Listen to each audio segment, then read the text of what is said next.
episode 8 of the Ask the Business Doctor podcast, when the founder is still the operating system.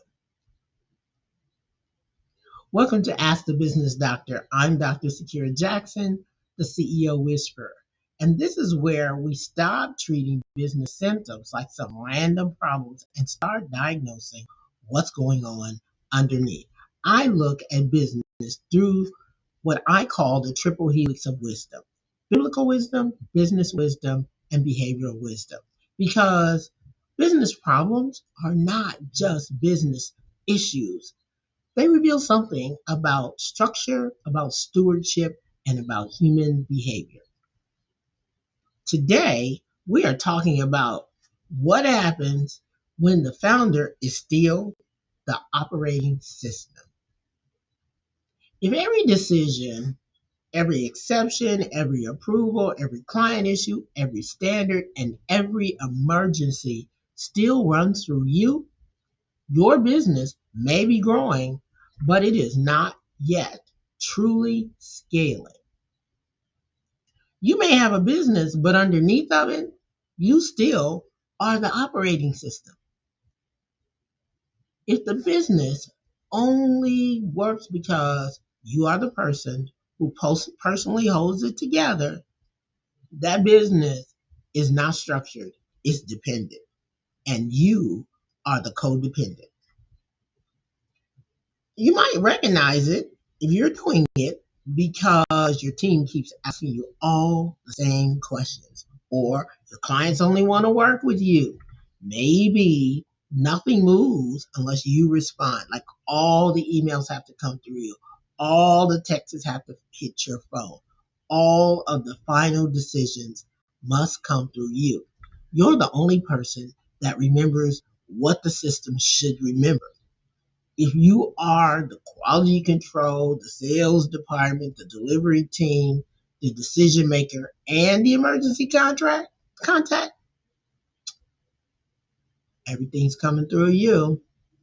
Maybe you're the person that cannot rest without thinking, wondering, or being afraid of the fact that you think everything's going to fall apart if you're not there.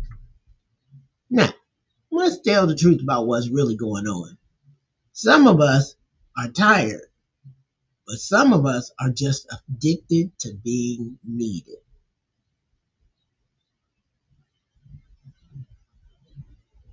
When founders, CEOs, operators, leaders, business owners are the operating system, they often think the team is the problem. And they'll say stuff like, nobody around here takes initiative. They just keep asking questions instead of doing it themselves. They don't think like me. They don't care like I care. Or it's just easier to do it myself. Let's clarify that.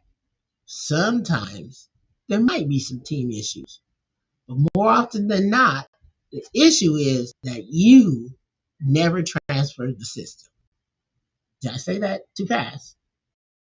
You never transferred the system. If the only standard lives in your head, then your team can't be expected to be responsible for repeating it. That's your fault.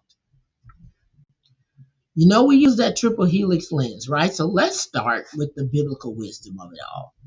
The biblical wisdom says even Moses could not carry everything alone. I like to use the Jethro principle in this situation.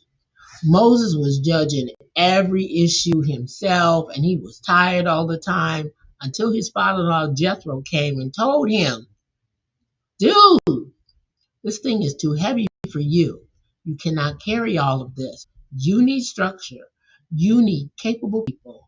You need levels of responsibility. Remember in the last episode where we talked about that tomato cage framework?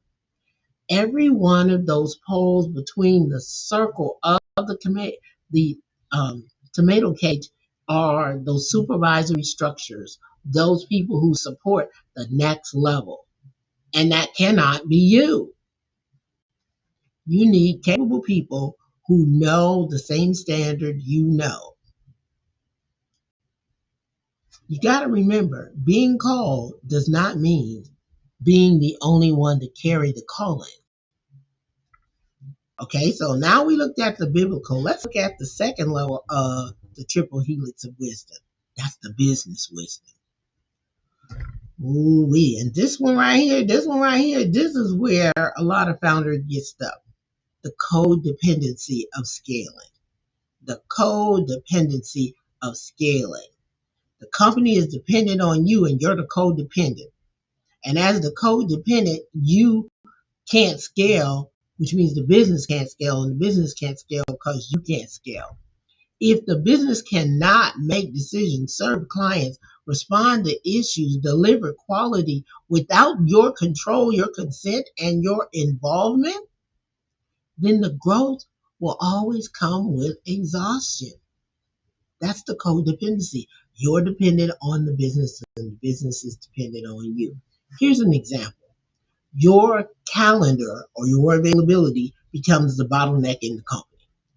Your memory becomes the database, meaning there's nowhere for anybody else to go. So the system does not really have a system. The system is ask you. Your mood becomes the operating rhythm. I woke up tired on the wrong side of the bed. Therefore, our service delivery doesn't get delivered because you were in a bad mood. Your energy becomes the growth ceiling. You didn't get enough sleep last night, so you weren't able to make those meetings that you promised, which means your company, which was going to close those deals today, can't close those deals. When we talk about it from codependency, the business is dependent on you, and you are dependent on the business, which means when you're not available, the business is not available. If you got a not in the office sign up, so does the business. That's the limitation of scaling. Here's the third lens you want to look at it. Behavioral wisdom. When you are letting go of control, letting go can feel like losing control. As a business owner, when you started this company, you had to control everything. That was the behavior of the startup. But now, behaviorally, this requires that you let go of things so your company can grow. And this becomes hard because you often connect control with safety. I want to say that again.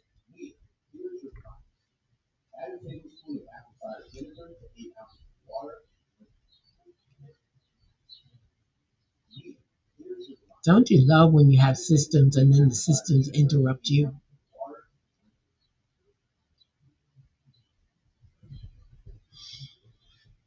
Oh, wow.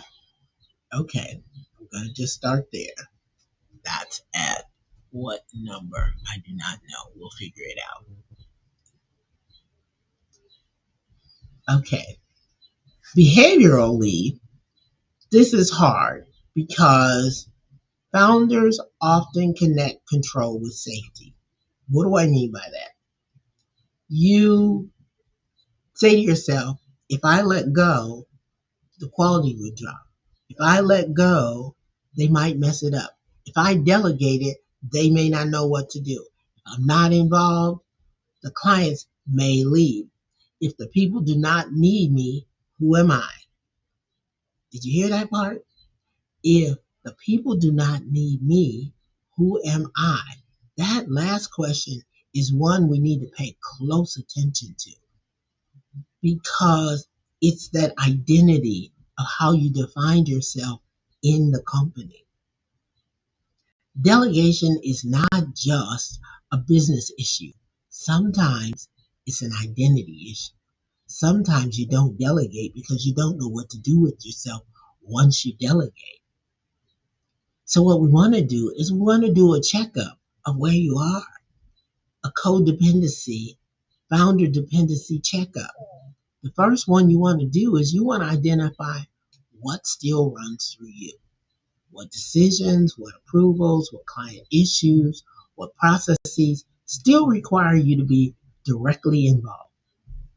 The second one you want to look at is you want to identify what has been documented or not documented. What do you need to keep explaining that if you document it, you can stop? What do you keep over explaining or explaining again and again?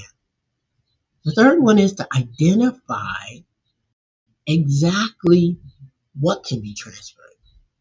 That's that delegate piece of what of the things that I do can be put on a checklist, put in a template, put in a script, put in a process, a training video, or a standard that other people can then follow. Step 4, you need to identify who can carry the next level. Who on your team can take over this responsibility? Who can you train to take over what you do? Who can own this decision category? Who can be trusted with the refined and defined process so that you no longer are the bottleneck? And then number 5, what do you need to keep? When I close out all of my coaching sessions, I always say keep, add, and change. And in this case, I want you to identify what wisdom do you have that you need to keep, that it needs to stay in the founder, owner, CEO seat. Because the goal is not to remove you or to remove your knowledge. The goal is to reposition you in a position of growth and direction. Because you know what? You're not supposed to be the operating system. You're not supposed to be it forever just for the time that your company needs it until you transfer that to the next supporting level. You are supposed to be the person that builds it, not the person that is it. As a founder, my team keeps asking me the same question. That's something that I've heard from many CEOs. And I say to them, let's look at this. Let's get a little closer. We'll study it a little bit more. Is there a decision guide that they can use? If there's no documented process, they're going to have to ask you the question. Is there no client communication? Is there a standard of service delivery? And is there a clear level of authority? Now, when I say that, it's really important for you to understand because all too often, business owners will give their team the responsibility to do work, but not the authority to do the work. They have to have the ability and the breadth of authority and responsibility to be able to make decisions without you. So what you want to do is you want to create a decision tree. What you want to do is you want to create a clean client response script. What you want to do is you want to create a weekly review rhythm so that you can ensure, remember that managing, monitoring, and measuring, that you're doing all 3 of those inside of the process so you can ensure that your service delivery is good, your client communication is good, your team communication is good, and that the quality level that you have started out with is still being delivered. Now, what does that do? Now there's no more team guessing. They know exactly how to operate without you being involved. And that comes from transferred wisdom. I want you to ask yourself this quick question. What part of your business still depends on you being personally available? This is not a shame question. I want you to understand. I'm not trying to shame you. I'm trying to get you to look at what we're talking about. This is not a shame question. This is a structure question. Recognizing where the structure is missing in your company. If this episode resonated with you and it helped you to see your business that it might be missing a piece and that you may be too involved or that it is still founder dependent, meaning you're codependent, comment the message below for me, the word system. I'm Dr. Sakira Jackson, CEO Whisperer, and this has been Ask the Business Doctor podcast.